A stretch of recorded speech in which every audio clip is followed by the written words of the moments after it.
Sociedades de advogados não fazem parcerias, fazem fusões com escritórios maiores absorvendo os menores ou talentos melhores absorvendo outros profissionais. Quem faz parceria é dupla sertaneja e não escritório de advocacia. Gesto de gestão. Olá pra você ligado aqui no Gesto de Gestão. Aí sobra pro apresentador aqui se segurar, né? Esse é o episódio 99 do Gesto de Gestão. Daniele Serafino, como você tá? Eu tô bem. E aí, parceiro André? Tá bem? Eu tô aqui. No Gesto de Gestão a gente faz parceria. Não tem problema. Exato. Tô bem. Olá, ouvintes. Olá, Lupe. Antes de eu seguir aqui e falar sobre o episódio 100... eu quero elogiar, André. O 100, porque você vai falar sobre o episódio 100, nós estamos no 99. Sim, eu sei disso. É que eu tô... É ansiedade. Percebo. Mas eu quero fazer um elogio, um agradecimento à nossa nova capa, que eu não fiz no episódio passado. Ah, é? Nossa nova capa marca-texto. Capa marca-texto, verde tá legal. esperança, verde. Vou fazer um merchan aqui. Olha, Renato Opsiblum, ele vai gostar. É verde Opsiblum. Olha lá. Eu não tive nenhuma interferência nisso. Fui surpreendida como sempre. É o programa que eu mais me surpreendo é esse. Dá os créditos para a nossa design. A Ana Cristina Silveira, é quem faz as nossas capas, é quem criou a identidade visual do Gesto de Gestão. E todo ano ela quer mudar e eu digo assim, não, Aninha, só muda a cor. Não inventa. Uma inovação incremental, não radical. É porque ela fica, acho que, conversando com vocês, que querem ter vídeo, que querem ter isso, que ela quer mudar tudo. Assim, não, nós estamos bem, nós estamos super bacana, muda a cor, não tem problema nenhum, você já criou. Esse ano ela até falou assim, não, André, eu vi que havia algumas diferenças de um ano para outro, ela deu uma padronizada nas capas, porque agora a gente já tem 5 capinhas, né? É bonitinho isso, né? Quinta temporada do Gesto de Gestão. Até a gente tá na capa, Dani. Pois você vê? E mudou completamente a realidade quando vocês entraram na capa. Foi mesmo, foi ótimo. Foi ótimo. Que tem realidade e realidade. Não. Tem realidades que não são. Não, eu e o Lupe estávamos nessa jornada, etc e tal, mas ficou muito legal, melhor. Então, legal. Obrigado, Ana, por isso. Ficou legal. A gente promete começar a se comportar mais neste programa aqui, não é? Então vamos lá, vamos trabalhar. Eu não prometo nada, não. Não, eu sugiro, mas também já esqueci. Se não, o TED nos pega. Assista não é mais o episódio anterior. Não é mais cuidado que a cuca te pega. Cuidado com o TED que o TED te pega. Mas, gente, vamos lá. O ano novo, vida nova, né, André? Afinal de contas, vamos trabalhar porque o 99 não é o novo 100. Vamos nos lembrar, principalmente a mim, que estou aqui tão aflito. E os nossos ouvintes estão curiosos para saber o que irá fechar este primeiro centenário do nosso Gesto de Gestão. Esta batida era um rufar dos tambores que eu estava tentando fazer, deu ruim. Deu ruim. Eu queria pedir para que o Ed Chaves colocasse um trechinho de evidências. Olha lá. Que é exatamente sobre o que nós estamos falando, né? Discoteca do André.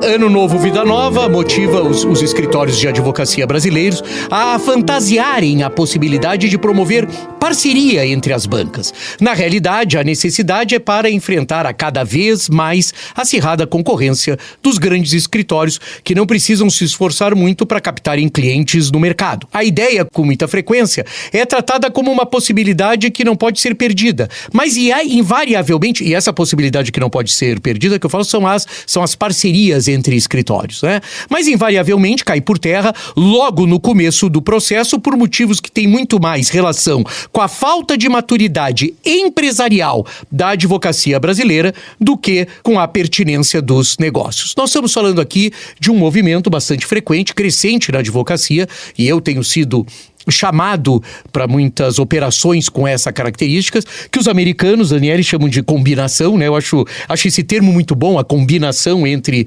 escritórios, mas que no Brasil, motivado eventualmente pelas diversas parcerias musicais, principalmente dos grupos sertanejos, os advogados brasileiros gostam de chamar de parceria que invariavelmente não vai dar certo. Então já vou avisando aqui em alto e bom som, que não vai dar certo, não funciona desse jeito, vai dar ruim. Adoro quando você é categórico assim, André. Ele fala, ele já fala. É assim, tira essa paixão da cabeça, tira, já que é pra citar música André? de dupla sertaneja. Por que a chance de dar errado é maior do que dar certo? Você pegou o texto do Lupe, né? Pois é, Não, porque... tô curiosa aqui, manda, segue, bora. A pergunta que você ia fazer, Lupe. O fato é que, Dani, sociedades de advogados, elas não fazem parcerias, né? Não há essa categoria. O que existe, na realidade, no mundo dos negócios, e a gente tem que começar a se encarar como isso, quer dizer, ninguém pode pensar que o Pão de Açúcar com a Casas Bahia, na época, fizeram uma parceria, né? Quer dizer, você consegue imaginar isso? Olha, vai ter uma parceria do Pão de Açúcar com as Casas Bahia. Isso. Você consegue falar o seguinte, chegar para a família Moreira Salles ou para a família Setúbal e dizer assim, vamos fazer uma parceria entre o Unibanco e o Banco Itaú? Não existe isso. Não existe parcerias empresariais. As parcerias, elas estão colocadas nas instituições por interesses comuns, etc. E tal. Mas no âmbito do negócio não tem parceria. O que existe são fusões. O que existe são escritórios maiores absorvendo escritórios menores, em via de regra. Até tivemos um susto aí, alguns meses atrás, de que era um supostamente menor absorvendo um supostamente maior. E por que eu tô falando supostamente? Porque na realidade o que parecia maior não era maior e o que parecia menor não era menor. Porque a gente tá falando de negócio. Então nós não estamos falando necessariamente de uma vontade, que fica uma questão voluntariosa, né? Ou talentos, Daniele, e aí eu vou colocar talentos melhores, profissionais de sucesso absorvendo outros profissionais. Enquanto o mercado aqui brasileiro não se convencer disso, todo esse movimento em prol de uma suposta parceria não passa de uma coisa que eu aprendi com as minhas filhas, chamada romantasia. Achei lindo isso. Nossa, que é isso? Romantasia é um subgênero da ficção de fantasia que combina elementos do romance com a fantasia. Achei tão bonito isso que me pareceu esses escritórios que querem fazer. Eu acho uma romantasia. Chega romântico, nós nos damos bem. E é por isso que você falou que disfarça as evidências, porque no fundo é um negócio só que você dá um nome de parceria. Exatamente. E tem que ser... E ele não dá certo quando ele fica nesse campo meio nebuloso. É uma parceria, como é que vamos fazer? Como é que... Não, vamos fazer o que é. O que é isso? É uma fusão. E numa fusão existe alguém que irá liderar, alguém que será liderado, alguém que tem mais condições, que está mais alavancado, seja sob o ponto de vista de capital, seja sob o ponto de vista de recursos humanos, seja sob o ponto de vista de tecnologia, seja sob o ponto de vista de gestão. Então a gente não está falando de uma parceria, não estou fazendo uma parceria. Não sou o Erasmo Carlos ligando pro Roberto Carlos para dizer que fez uma letra, né? Fez uma letra nova. Que era assim que eles faziam. Que era assim que eles faziam. Em dezembro último, o editorialista da plataforma AM Law, né, o Andrew Maloney, escreveu um artigo sobre o assunto, com enfoque na realidade do norte global, mais precisamente dos Estados Unidos e do Reino Unido. Porque, Lupe, preservando a fidelidade com os nossos ouvintes. Nós temos referências internacionais. Não é que o André deu a louca no André. Não. Certo, Daniel? Sempre. Ainda bem, né? Ainda bem, menos mal. Na direção do que os analistas previram, o terceiro trimestre de 2024 indicava 41 fusões de escritórios de advocacia concluídas no mercado americano. Então isso é possível. No Brasil nós não temos nenhuma. Por quê? Porque os caras querem fazer parceria, querem fazer música. Eu não quero fazer música, eu quero fazer negócio. A advocacia tem que fazer negócio e não música. De acordo com a Fairfax Associates, é o mesmo que o total em 3 trimestres de 2023. Ou seja, consolidar o mercado é um fenômeno internacional. Consolidar o mercado, que é a capacidade das sociedades de advogados operarem juntas, não como parceria, mas como processos de fusões estruturados, é uma tendência internacional. Então, quando a gente tem essa vontade, como você brincou no Ano Novo, Vida Nova, etc. A vontade é absolutamente legítima, a forma é que está errada, o formato é que está errado. Embora houvesse ainda combinações a serem definidas para entrar em vigor no 4º trimestre, que terminou, ainda não foi totalmente levantado, presumivelmente o total em 2024 só nos Estados Unidos foram de 43 fusões. Observem que o mercado dos Estados Unidos tem 200 escritórios que são considerados os 200 maiores escritórios americanos. E que eu sempre brinco, né? Porque essa sanha brasileira de montar escritório de advocacia é só aqui. Porque nesses 200 não entra mais ninguém, né? Só sai. Deve fazer mais ou menos uns 15 anos que não entra um novo. Ai, surgiu na Pensilvânia. Não surgiu na Pensilvânia nada, continua tudo como dantes, né? Mas o que eles fazem? Fusões, num total de 43, um número absolutamente substancial. Grande. E obviamente, Dani, que o que eles estão vendo aqui está dentro desse cenário dos 200, né? Sim. Eles não ficam avaliando também escritórios menores, etc. Então, era isso que eu queria trazer, quer dizer, esse mercado, essa possibilidade é uma possibilidade de negócio, ela é absolutamente legítima, ela é conveniente até para que os médios e pequenos escritórios enfrentem a concorrência dos grandes escritórios, exatamente isso, unindo talentos, unindo competências, unindo forças, né, alavancando, mas não pode ser tratado como se estivéssemos fazendo uma coisa, sabe, que vamos brincar de amarelinha. Não, né, vou te chamar, né, desce pro playground que eu quero brincar com você. Não é brinquedo, é negócio. Ô André, e pegando o gancho disso que é esse ponto que você sempre traz, né, que o mercado brasileiro é super pulverizado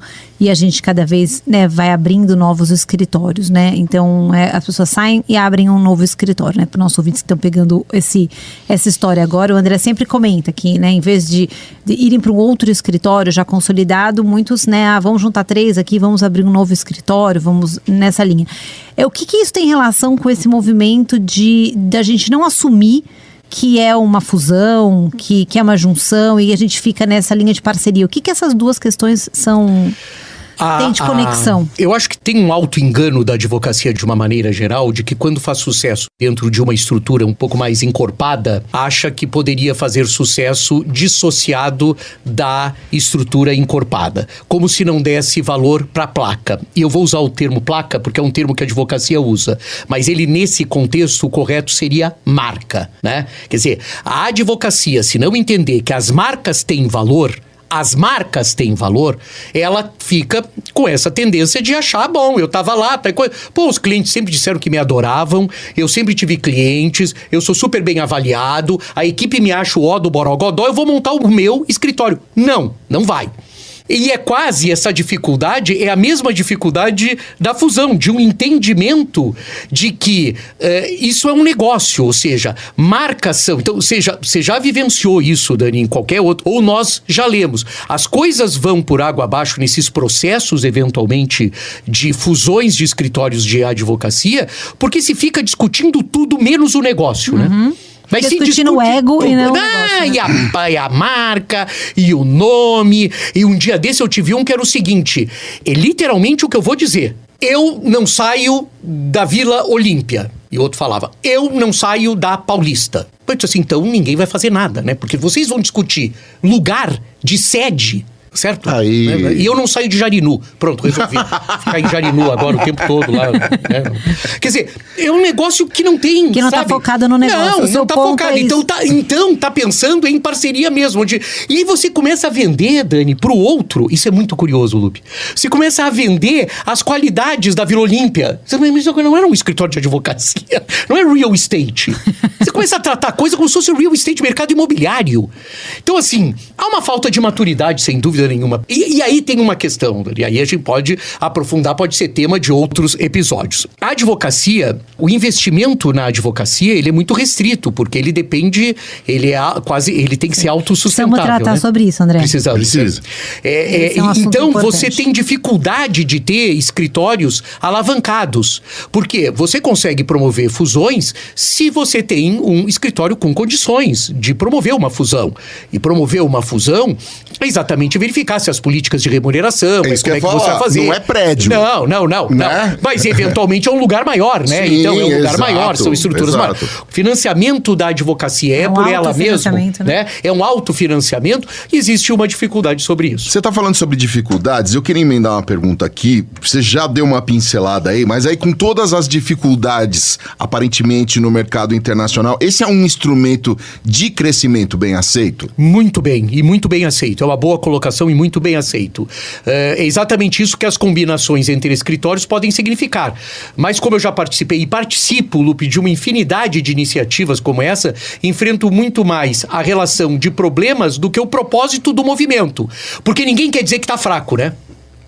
Essa é uma coisa curiosa. Tá todo mundo voando. Vamos falar aqui de boa. O banco que existe hoje é Itaú. Porque o Itaú estava fraco e o Unibanco estava forte? Não. É porque o Unibanco estava fraco e o Itaú estava forte. Gente, não é muita coisa metafísica aí. Quer dizer, não podem desligar o Spotify, por favor, continue até o final. Não. Né? Eu fui migrado do Unibanco pro Itaú, começou, velho. Por causa disso. Então não tem. Porque senão a gente fica com uma ideia, né? De que então. Mas qual é o escritório que quer dizer o seguinte? Realmente, o mar não tá pra peixe. Pô, pode não tá, né? O setor jurídico, Lupe, viu diversas fusões de escritórios de advocacia se desintegrarem em 2024, enquanto outros escritórios se tornaram cada vez mais abertos sobre o seu desejo de encontrar parceiros de combinação no futuro. Ou seja, mesmo nos Estados Unidos, esses 43 são os exitosos. Houve diversas tentativas. Existe uma até que é clássica, que quando foram fazer a votação dos associados, os associados, alguns deles, não quero. E agora, recentemente, aqui no Brasil, cogitar uma fusão fez com que advogados migrassem, saíssem. Não tem problema. É negócio. Não tem problema. Vai embora, vai cantar em outra freguesia. Não tem problema absolutamente nenhum. Alguns analistas estão prevendo ainda mais mudanças em 2025, mesmo que o número de uniões concluídas nesse ano provavelmente seja igual ou apenas ligeiramente superior ao de 2023. De novo, Daniele, tendência de mercado. Sim. Tá, então a gente tá falando. O pipeline de fusões anunciadas, bem como as discussões de fusão em andamento, indicam um nível mais alto de atividade para 2025. Observou esse mesmo relatório do Fairfax, é muito interessante, é um banco que ajuda escritórios de advocacia sob o ponto de vista de financiamento. Então, ele tem dados sobre isso. Alguns dos escritórios com bom desempenho, que normalmente não dependem de combinações, não descartam a ideia. E olha que interessante, eles não descartam. Os próprios escritórios. Teve uma liderança que disse assim: as condições para fazermos algo está lá. Observou Chase Simons, é o CEO do Posnelli, em uma entrevista no fim do ano. A banca saltou 53 posições no ranking. Nossa, 53 posições, né, na última década, ou mais. Não é com a fusão, é na última década. E só neste ano projetou uma das maiores movimentações de grupo lateral recente, ou seja, contratação de grupos de atuação laterais, que a gente chama de advogados, quando contratou 47 advogados. Mas mesmo assim, ele não descarta. É um sinal positivo. Né? Essa é a questão. A Lisa Smith, consultora de escritórios de advocacia e diretora da Fairfax, disse ao The American Lawyer, que é essa plataforma, que não são apenas escritórios que buscam ganhar em tamanho, mas também experiência em áreas geográficas, ou seja, o que os americanos chamam de territorialidade. É importante. Aqui a gente vive querendo fazer parceria com o resto do Brasil, né? Já viu, né? Essa coisa, não, temos que ir para Recife, para Fortaleza, para tudo quanto é canto. Tem que, mas não é com parceria. Áreas geográficas e práticas específicas que estão impulsionando as discussões sobre escritórios de advocacia. É um alerta em termos de como os escritórios estão evoluindo. Ela coloca. Então, assim, é um cenário absolutamente favorável para isso. Quero colocar, a minha sogra diria, eu quero colocar minha colherzinha aqui e aproveitar, Dani, daqui a alguns dias, hoje esse episódio está estreando dia 26 de fevereiro, né?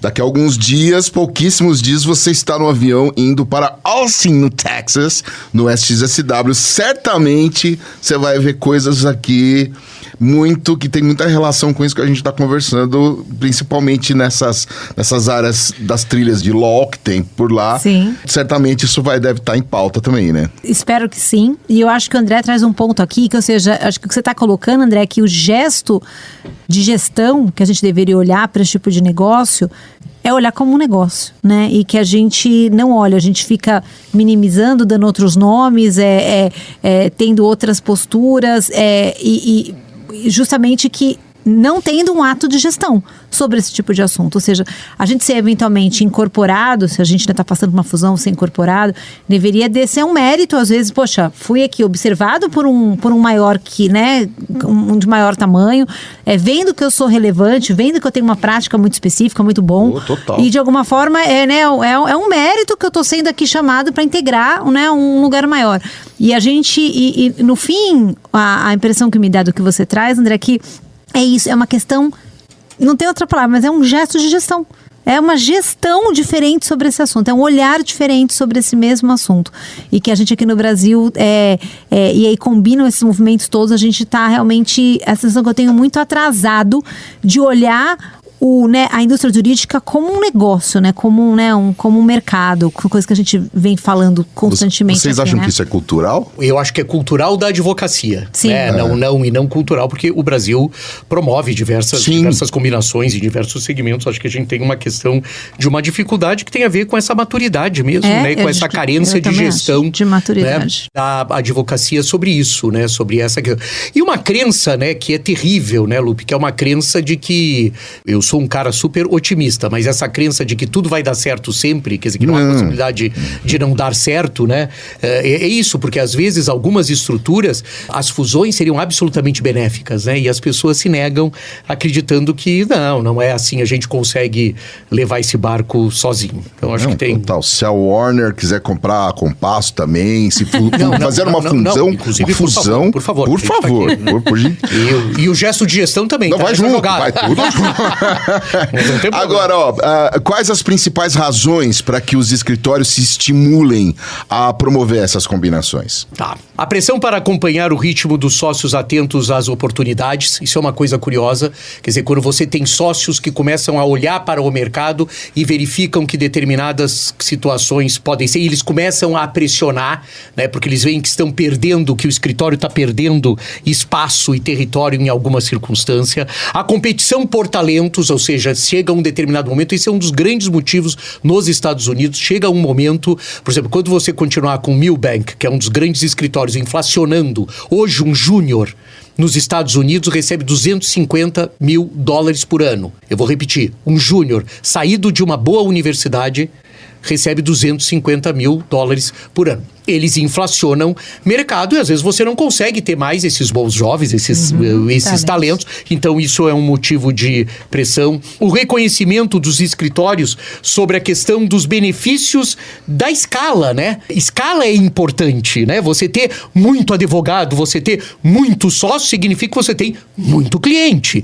E se você tem muito cliente, você atrai... mais cross. Exatamente. Você atrai mais negócios, você atrai mais clientes e assim sucessivamente. Então, a escala, né? Porque aqui a gente acha, aqui é bacana quando, eu sou artesanal. Eu acho sempre que eu faço uma coisa assim, porque, né? A minha advocacia, a advocacia, se atendesse um monte de gente, você tava bem feliz. Não é que você pode furar artesanal. Artesanal é quando tem pouco cliente. Quando tem pouco cliente é super artesanal, né? Eu também, né? O bom é atender bastante gente, né? Então, isso é uma pressão. E tem uma pressão, Lupe, que é muito interessante, que são a liderança de mercado em determinadas áreas, Dani.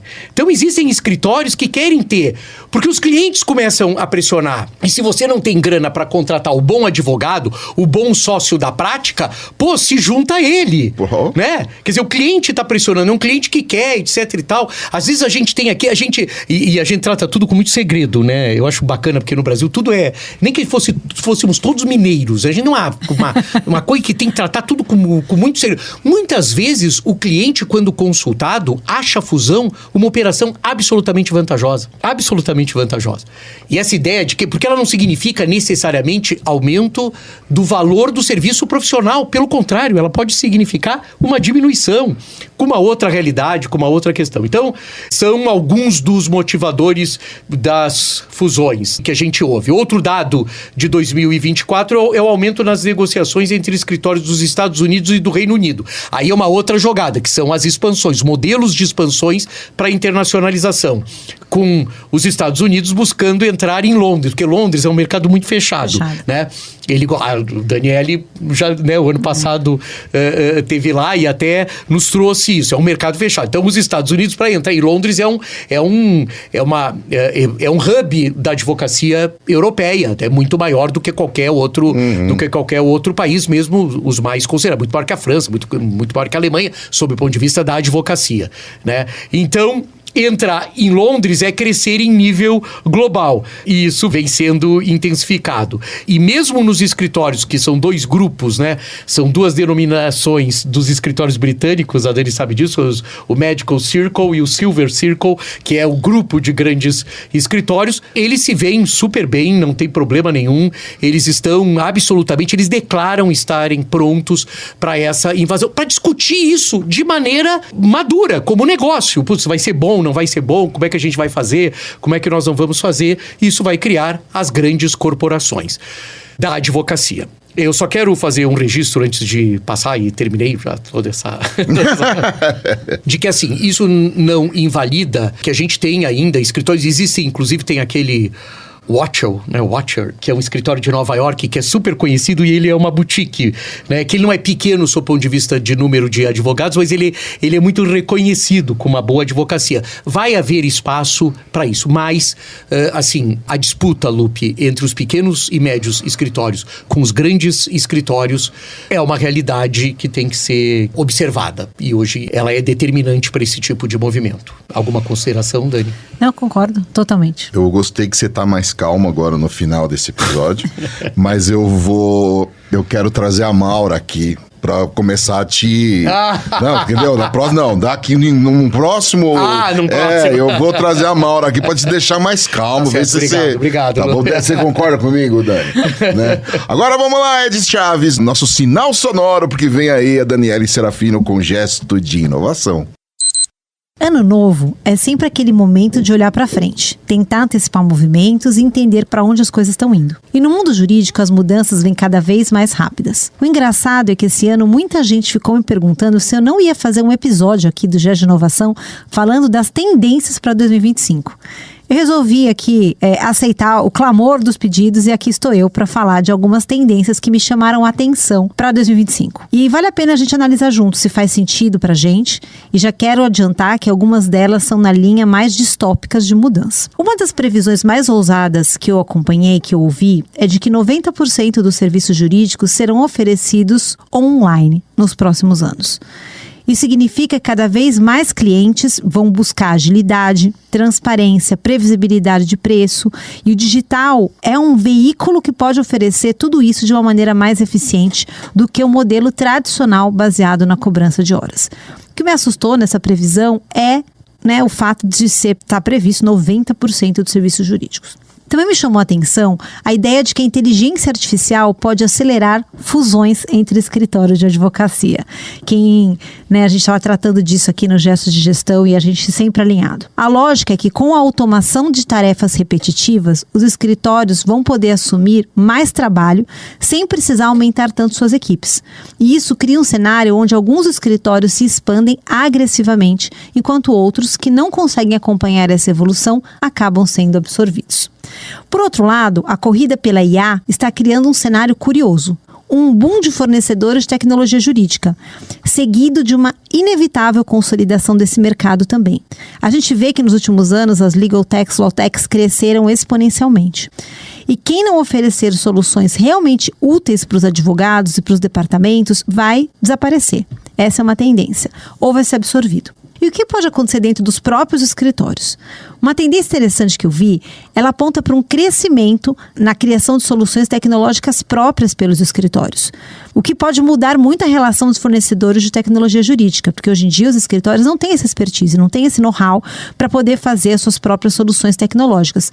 Mas uma tendência é que os escritórios, percebendo que essa jornada veio para ficar, eles começam a especializar, começam a internalizar recursos, talentos que entendem tecnologia, e vão começar a criar suas soluções próprias, e esse mercado que a gente vê em grande crescimento tem aí uma pontinha de que pode mudar. Então, esses escritórios que compravam essas soluções prontas começam a desenvolver as suas próprias. E isso vai trazendo uma personalização para as tecnologias, também uma coisa que a gente não vê hoje. Para complementar, a IA não vai ser apenas mais uma ferramenta de apoio. Ela vai se tornar um membro da equipe. A previsão é que em pouco tempo, os sistemas de IA participem de reuniões, ajudem a identificar riscos e interajam com os clientes de uma forma mais autônoma. E eu já estou vendo isso acontecer com os agentes de IA. Mas esse é um papo para um outro programa, e eu quero trazer exemplos práticos disso disso já acontecendo no mercado jurídico e eu fiquei bem impressionada. Claro, nem tudo vai ser fácil. A rápida adoção dessas tecnologias traz desafios importantes em relação à privacidade, segurança de dados, regulamentação. E a pergunta que fica é: estamos preparados para esse novo cenário? Agora, uma tendência para além das nossas fronteiras, para a gente pensar um pouquinho coisas aqui fora, aqui, né, que são assim mais distantes, parecem, né, mais distantes para a gente, mas eu sempre digo que eu acho que essa é uma grande tendência regulatória, é que tem uma outra mudança significativa por vir aí. Com a entrada dessas entidades corporativas no mercado jurídico, especialmente nos Estados Unidos, né, onde os escritórios podem ser adquiridos por empresas de fora do mercado jurídico, isso está mudando esse mercado. A IA, ela vai tornar os serviços jurídicos mais eficientes e acessíveis. E não será surpresa ver grandes players de fora do direito buscando escritórios lucrativos para integrar o seu portfólio. Será que isso vai se espalhar para outros mercados, né, fora dos Estados Unidos, aí no futuro? É uma das tendências e previsões. Cada uma dessas tendências tem implicações diretas na forma como a gente trabalha, na forma como a gente entrega valor para os nossos clientes. Vale refletir. Quais delas fazem sentido para a gente? Quais delas a gente olha num horizonte de curto prazo, de médio prazo, de longo prazo? Como é que a gente pode, principalmente, se preparar para mudanças tão drásticas ou que podem realmente mudar a forma com que a gente trabalha? O que você acha? Alguma dessas previsões parece inevitável? Será que algumas delas vão se concretizar? Ou será que ainda algumas delas vão demorar para se tornar realidade? Fato ou não é que as previsões dos últimos tempos têm cada vez mais acertado no nosso mercado, uma vez que ele é um mercado em grande transformação, rápida em investimentos e com investimentos financeiros profundos na mudança desse mercado. Vamos continuar observando por aqui. Vem com a gente. E aí? E aí, rumo ao 100. Rumo ao 100. É isso. Tá certo, rumo ao 100 é o próximo. Olha, eu fiquei até nervoso agora. Ai, meu Deus do céu. Bora lá, então, rumo ao 100. Obrigado, Compasso Colab, por nos permitir aqui e gravar também, editar pra gente o Gesto de Gestão. Obrigado, Aline Nascimento, na mesa de som e lá na edição, meu querido, meu velho, meu amigo. Já que a gente faz citações, a Ed Chaves, que deixa aqui tudo bonitinho. Voltamos na semana que vem, a próxima, com o episódio número 100. Até lá. Gesto de Gestão.